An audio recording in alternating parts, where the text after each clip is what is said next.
Stephen, thank you. ABC News, Jack Heath, J-Dog on the boards. Heat advisory locally. Hey, Google. Hey, Alexa. Any smart device, because they're really smart. Play the Pulse of an H. Good morning, New Hampshire. Good morning, Maine. Up into Portland, WTSN, AM and FM. Good morning, New England. Nationally, streaming numbers in the thousands each morning, and we love it each morning, 9 to noon. Hey, Alexa. Hey, Google. Play the Pulse of an H. There was an accident earlier this morning. Mike Pomp mentioned it in his show, Morning Information Center. And that was 101 East, pretty much in that exit 3 area, backed up on one of the small bridges. So if you're in that, that's what's going on. Slow it down. Heat advisory today, and it's going to be a hot one this afternoon. We got a packed show for you. Our own White House correspondent John Decker is live. Guess where? You got it, Milwaukee covering. And Rory O'Neill is going to be reporting live from the GOP Republican National Convention. And big night last night or yesterday afternoon. You just heard Steve Portnoy talking about former President Trump coming out there, making that wave and the appearance, holding the hand up like after we saw in Butler, Pennsylvania, in the assassination attempt. But interesting, the theme last night in the Republican National Convention was the economy. And it was a lot of people may have missed this, but the president of the Teamsters Union,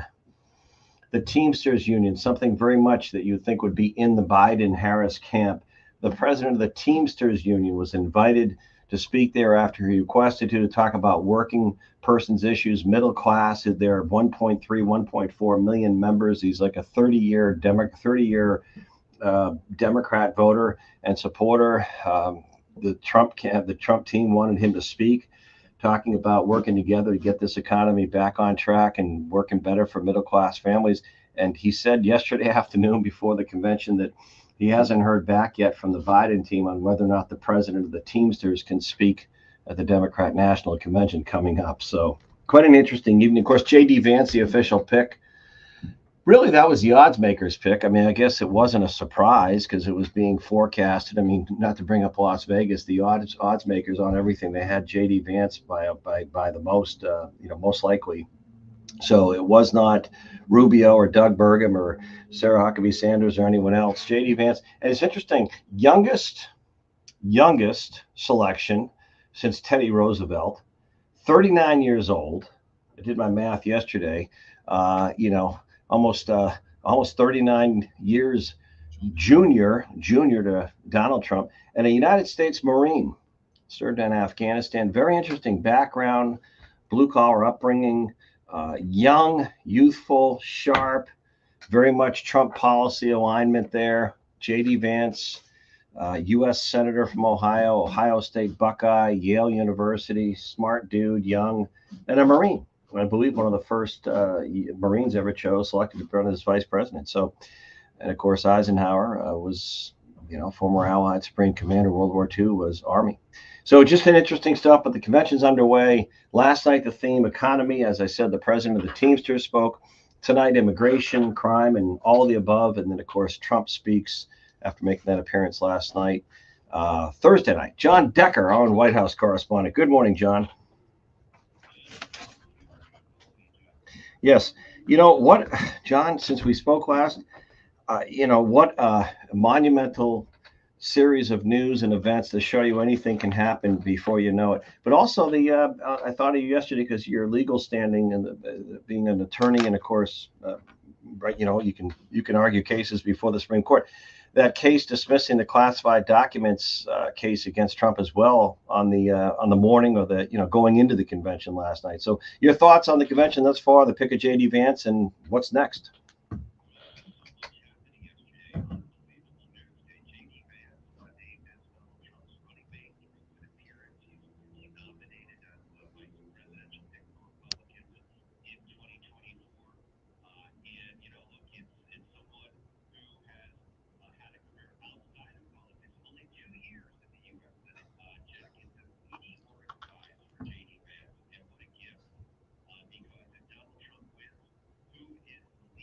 Yeah.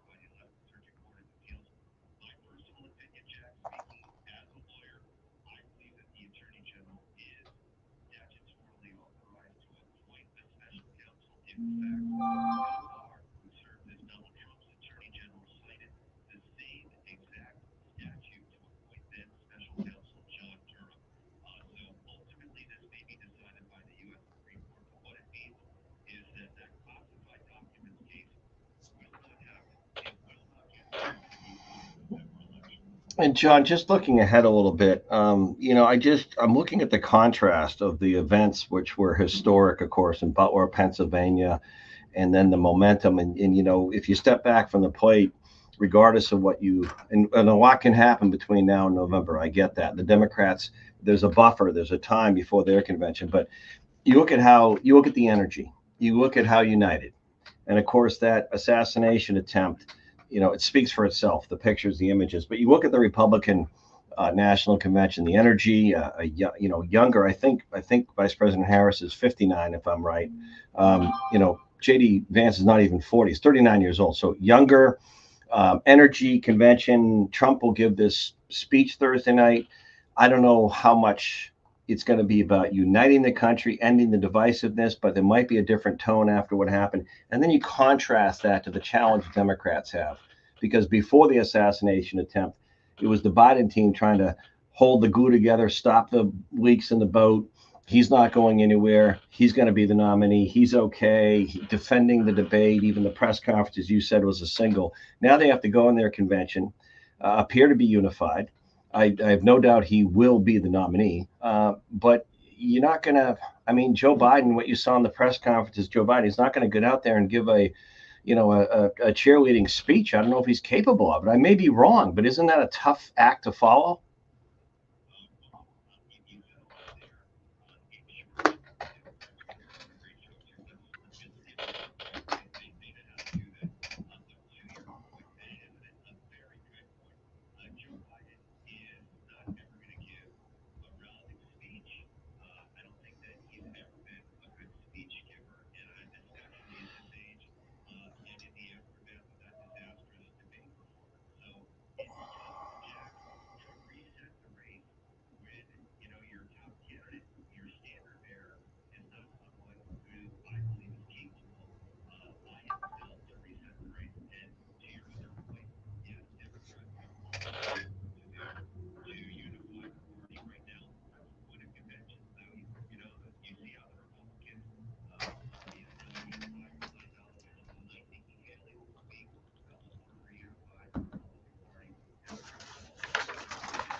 John Decker, our White House correspondent. Thank you, John.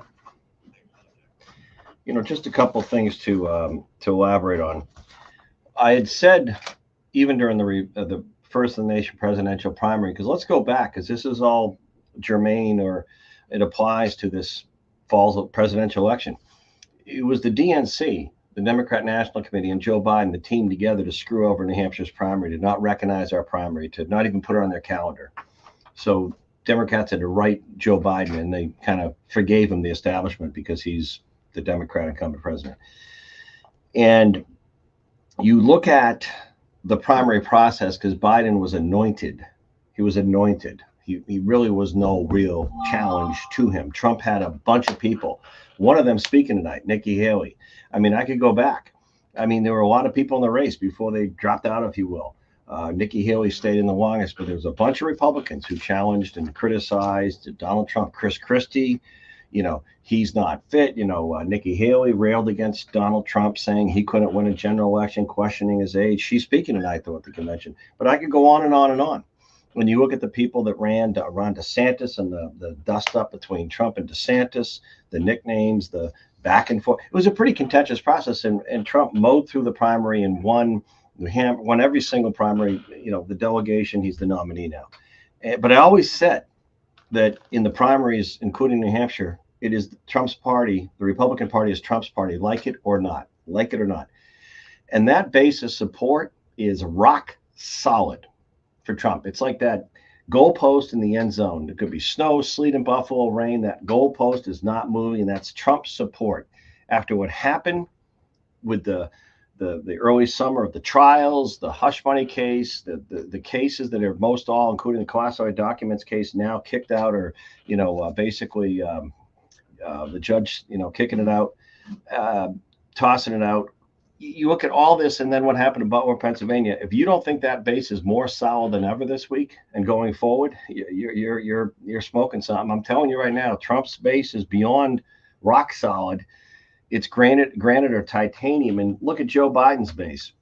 Younger voters are turned off. He's trying to be, up until what happened in Butler, Pennsylvania, he's trying to hold together the thread and the glue of his status as the nominee. The poll numbers aren't good for him. It's a real challenge for the Democrats. Yes, they'll put on a good show. Yes, there'll be balloons and music. Yes, there'll be big speakers. Yes, they'll talk about, Roe v. Wade, abortion rights, climate change. They're going to do all they can, and they will.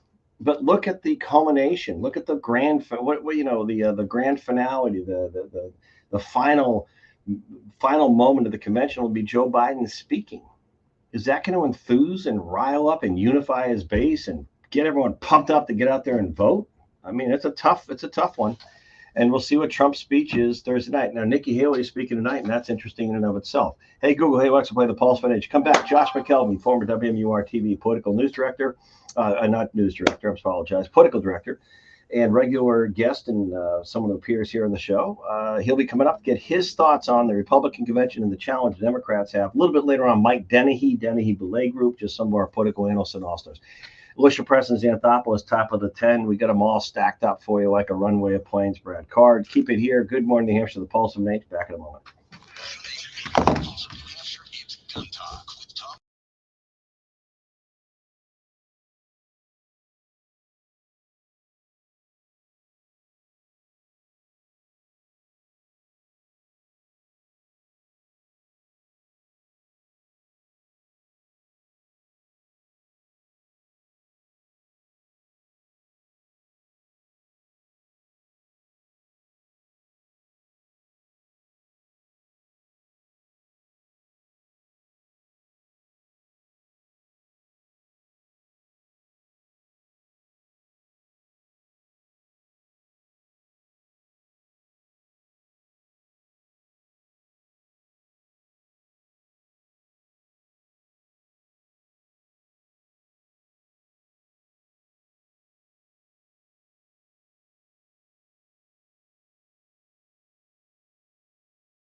All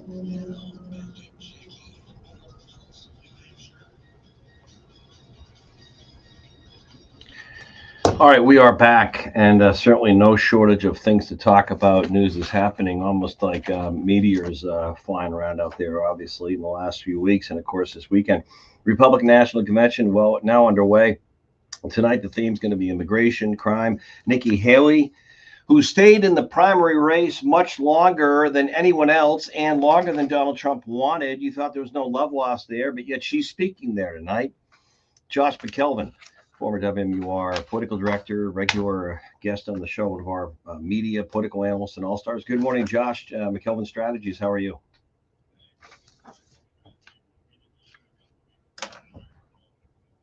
Give me your thoughts. What stands to where things go this week? What you expect to hear from the now the Republican nominee Thursday evening, J.D. Vance, all the above.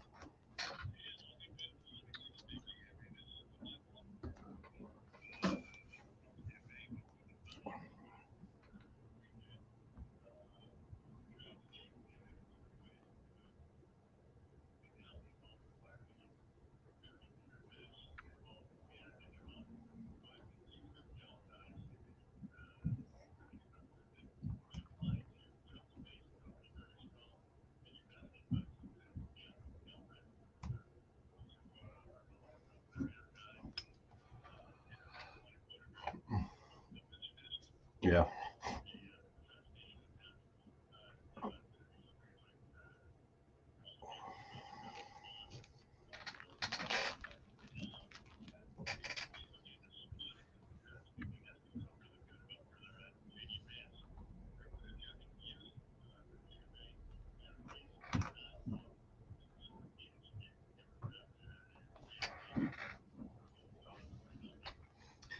Well, Josh, you and I know it's from a political calendar, there's really not much time between now and November 5th. But yet, in a life calendar, just look at the last few weeks, Josh, before what happened in Butler, Pennsylvania, the 2 week, uh, forest fire was Joe Biden trying to convince his own party that he knew who he was and where he was, not too old and confused to be the nominee.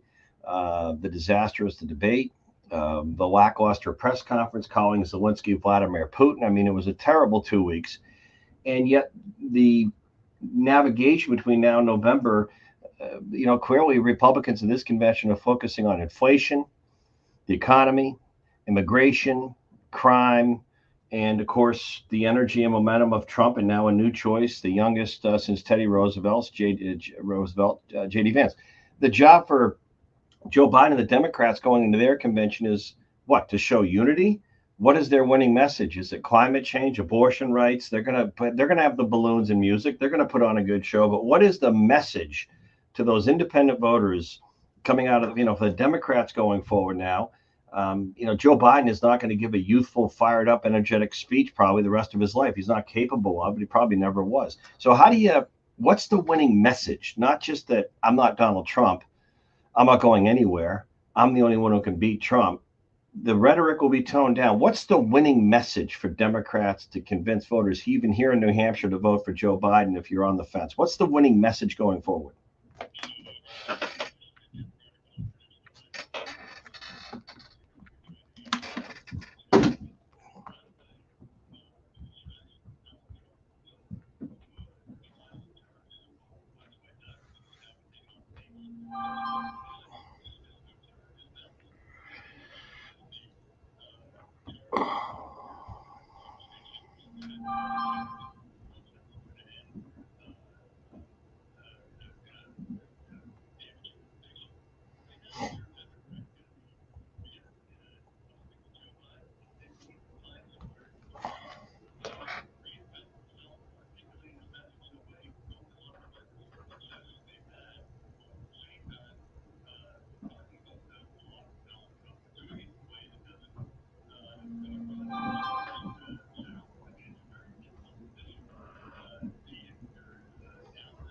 Yeah.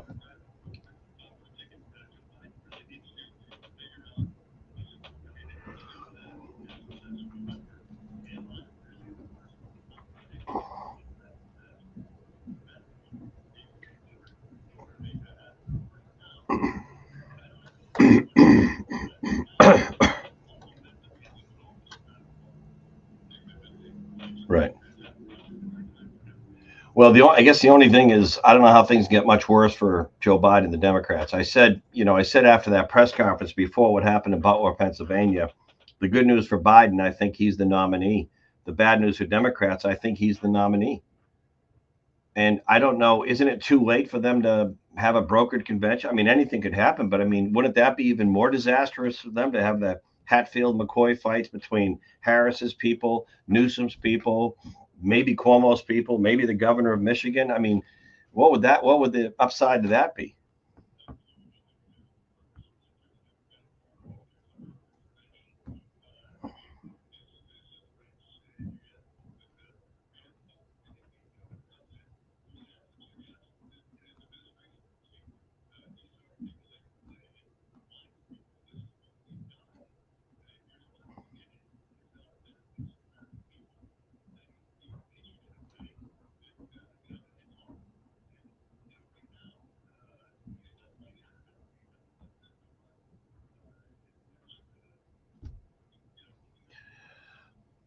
Well, how does this spill over like into the open governor's race here? New Hampshire is one of the few open, no incumbent really gubernatorial contests, both Republicans and Democrats. Let's just look at Cindy Warmington and Joyce Craig. They're the leading Democrats. How do they kind of enter into this once people start focusing more locally in August and September, as we get into the primaries? What's their winning message? Joyce Craig seems to be running a very sort of stealth, below radar, controlled, managed, maybe hyper managed campaign. Cindy Warmington seems to be out there. But what's their message? How do they rally beyond their Democrat base in New Hampshire, independent voters, to kind of defeat whether it's Kelly Ayotte or Chuck Morris? What's the message here? And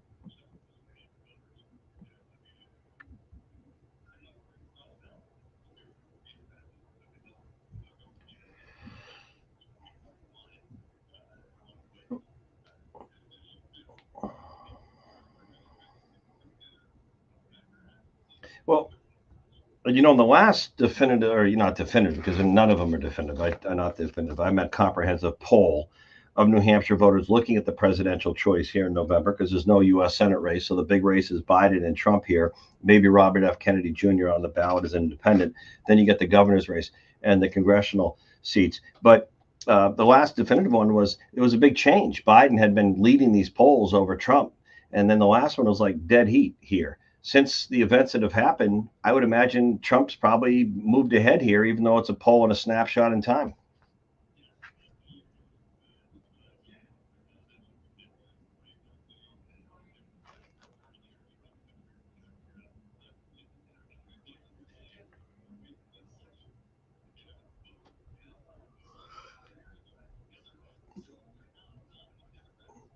Yeah.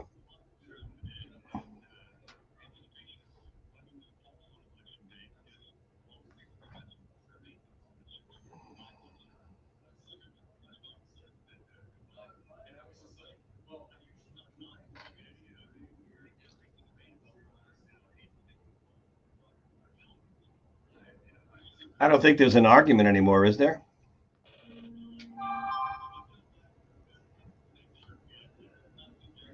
Yeah. Yeah.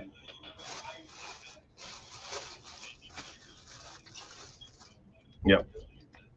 Well, I'm sorry to interject. The debate was that opportunity. That was that's all he had to do was go out there and look sharp. All right, we have to run, Josh. Thank you.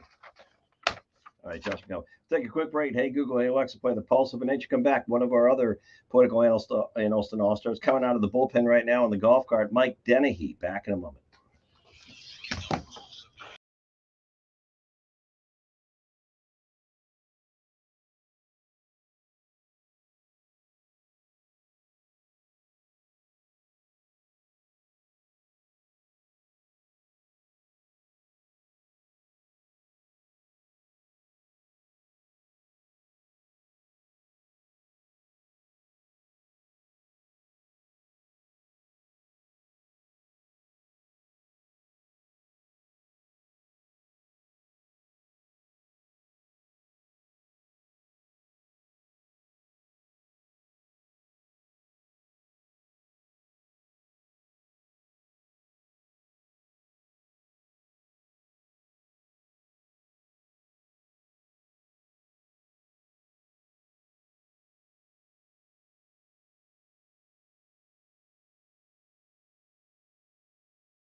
the forest fire that was created from what is ABC News described as a disastrous debate.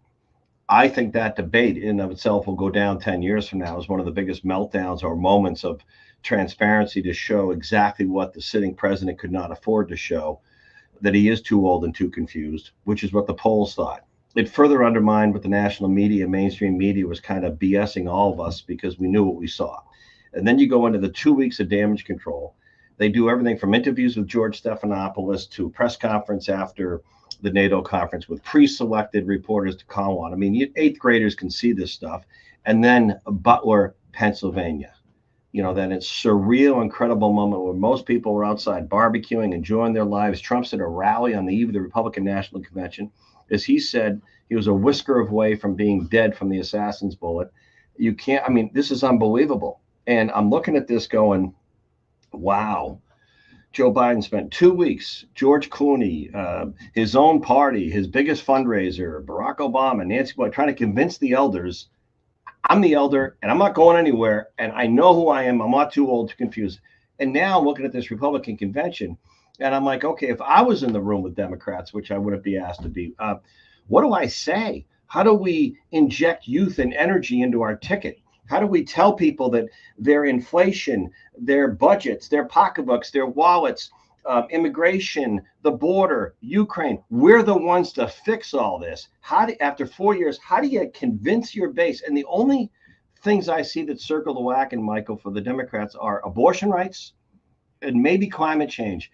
But when people are hemorrhaging and can't afford their bills, I know there are true believers on both fronts of what I just said, but I don't think the independent voter may hold their nose and say, I think this guy is going to fix it more than these two.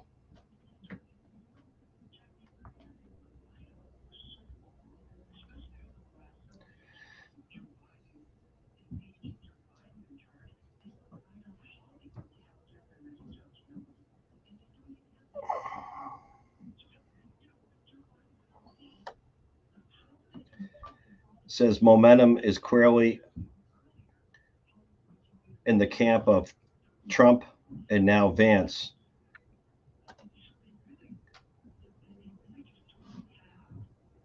With the GOP convention this week and going forward, period.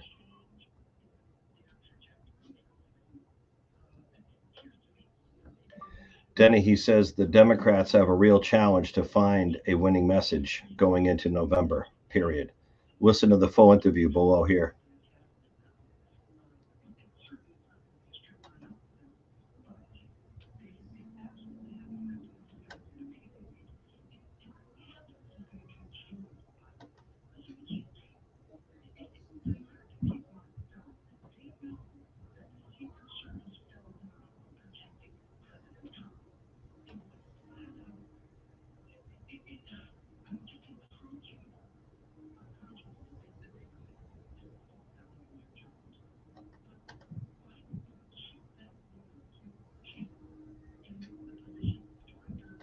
Well, he doesn't fire anyone. I mean, look at the Homeland Security Secretary. Talk about immigration. What, 10 million people have come over illegally?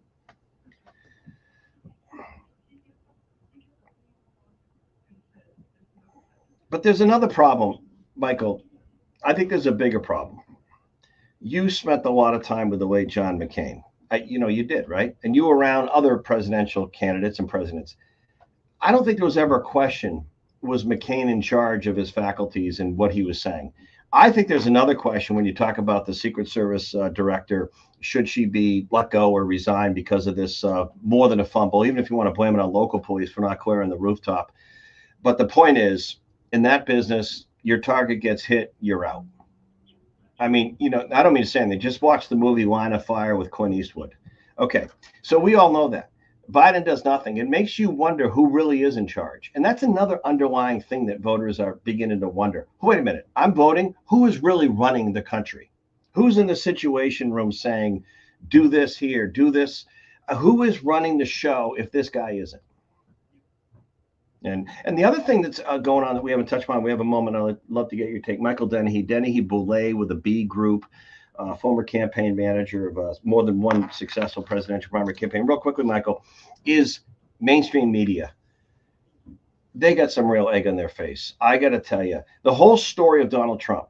Look at all these trials are a witch hunt. They're after me. Russia collusion, this case, that case. They go after my kids, my business license. Now the classified document case. They raided, they say it was a search warrant, but they went through my sock drawers, my clothing. They classified. Now that's been tossed out. See, they've been after me from the beginning. You can't trust the mainstream media. And now all of a sudden we have Biden exposed. And it's like a bunch of, I hate to say it, it's like a bunch of, I don't want to say mice or rats on a ship where all of a sudden now you see everything's exposed. Everyone can see the spotlight, the floodlight is right there on the football field. So there's a credibility issue. And what Trump has been saying all along, you can't believe him, you can't trust him, even if that was exaggerated and hyperbole. It now a lot of people working every morning say, I kind of get the guy's point.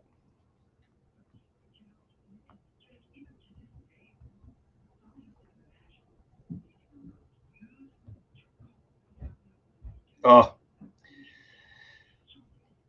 oh, Michael, I cut in on our own network within minutes from what I saw in the shots I heard, and the one person behind him hit. I go, "This is an assassination attempt. It's not the 4th of July. It's not a friggin' Roman candle." Hey, Michael, before I let you go, any fallout from this on races like the governor's race here on how Biden and Trump saw the trajectory going in November? Does it affect anything here on local races?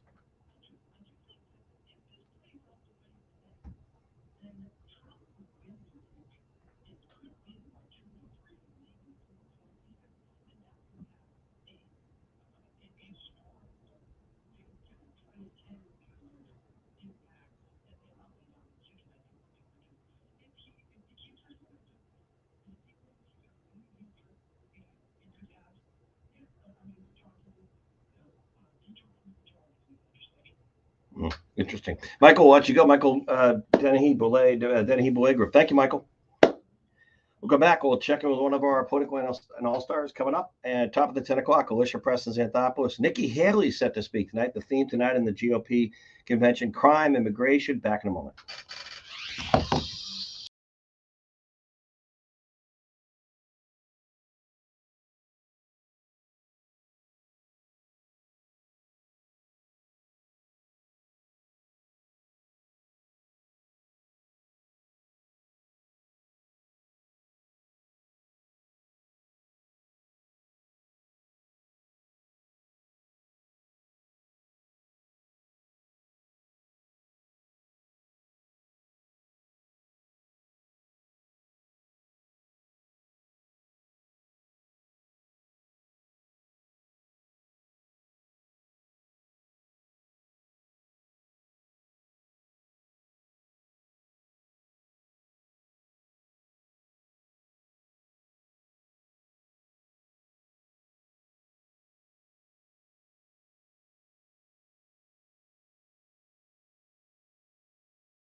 So a United States senator from Ohio, and by the way, even though Ohio may be red, the way Ohio goes, I don't know the last. It's been a couple decades. It's usually who wins Ohio wins the White House. But 39 years old, youngest since Teddy Roosevelt, first U.S. Marine, I believe, selected as a VP. Ohio State Buckeye, Yale, an Ivy League education, author, tough upbringing, young, sharp, smart. I think the pick is fine. I don't think it matters in the long run. I don't think it's weak. I don't think it's a mistake. Brad Card, one of our political analysts and all-stars, Card and Associates. What do you think, Brad?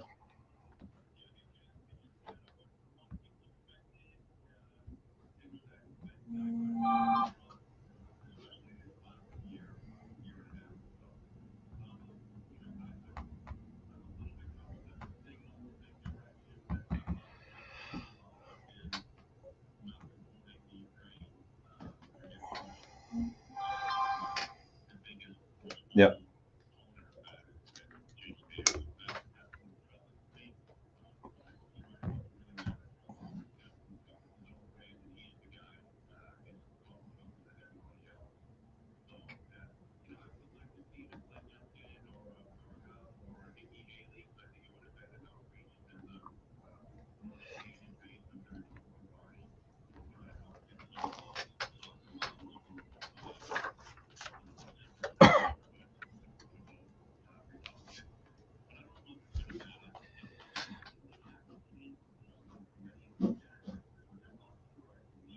Yeah.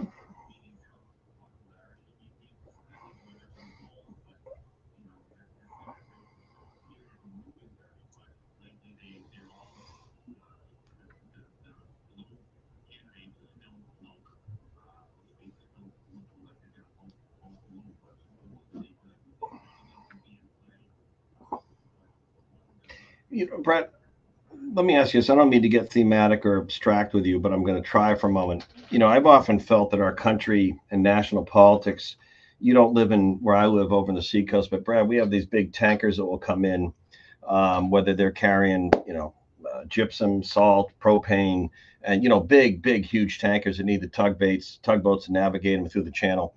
And they don't turn on a dime, as you know. And I look at America and it sort of shifts, and I don't want to get ahead of ourselves, but is there something happening here going into November? Because I'm looking at the Democrat side. I want you to play act this a little bit if you're advising the Democrats for a moment. It's going to be a tough act to follow this RNC GOP national convention with the Democrats. I'm hearing they might try and virtually nominate Biden. He's spent 2 weeks trying to convince his own party he's fit for the job, not too old, too confused. I don't think he's going to give I don't think he's capable of rallying the troops, if you will. I'm not saying they're not going to have a colorful balloons, good convention on issues, but it's a tough message now. Is there, like the big tanker? Is this going to be a seismic shift? And November, if Trump and now Vance win and it spills down, are we going to see a big directional shift?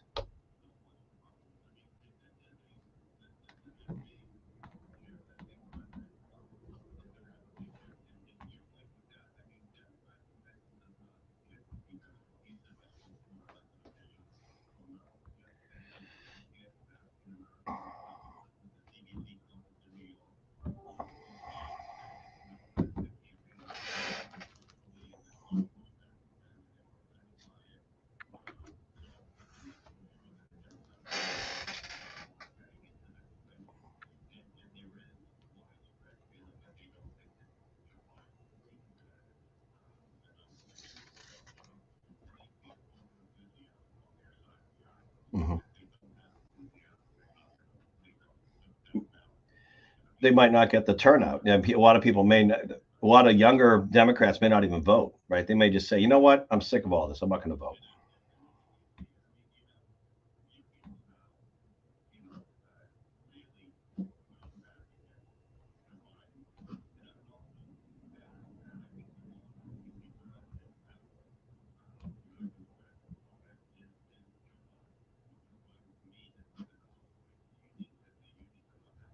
Well, Brad, last night the president of the Teamsters was speaking in the Republican National Convention. He hasn't even gotten an answer back. 1.3 million members.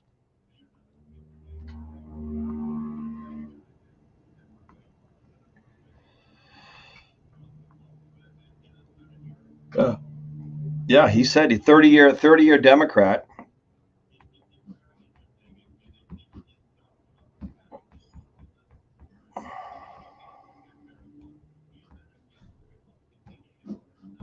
Yeah.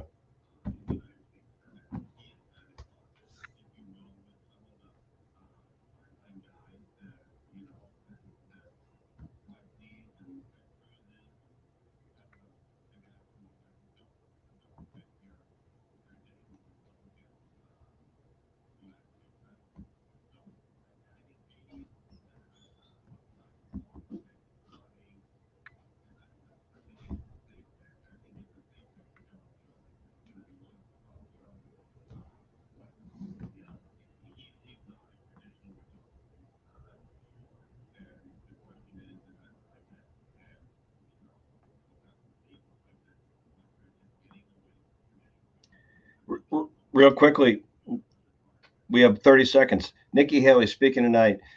Pretty interesting sign. She stayed in the race longer than Trump wanted. There was no love lost there. Him inviting her Teamsters president last night. Is this a sort of a different tone Trump's going to show in this week?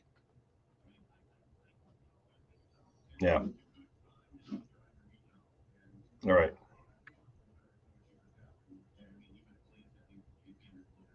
All right. Thanks, Brad. Brad Card live out of wherever you are this morning, Brad. Thank you. We come back. Alicia Preston Xanthopoulos, Seacoast Online next.